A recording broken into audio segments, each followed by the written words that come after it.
Hi, regarding the question of whether aerobic exercise increases thickness of gray matter, yes, indeed, we've found that aerobic exercise has a beneficial effect on both gray matter and white matter in children.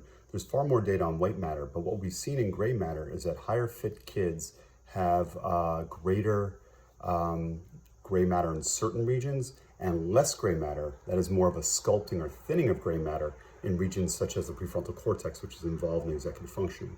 This thinning or sculpting of gray matter is important because it's more of an adult-like structure at an earlier age compared to unfit kids. Regarding the question of what mechanisms might be in play relative to the effects of adiposity on poor cognitive function, we really don't know in humans. Inflammatory biomarkers are clearly elevated chronically, so IL-6, CRP, IL-12, those tend to be inflamed, and those do relate to poor cognition in children. But secondly, what we do see is differences in both brain structure and brain function in areas or networks that underlie executive control. And so it's thought that adiposity in some regard may actually influence these particular neural networks that then in turn influence cognition.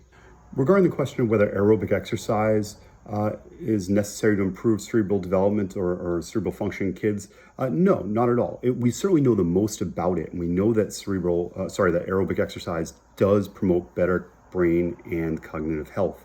But motor-based exercises, strength and conditioning based exercises, high intensity interval training, which is more of an anaerobic type of exercise, are all related as well. We just know the most about aerobic, and so recommendations are based about aerobic.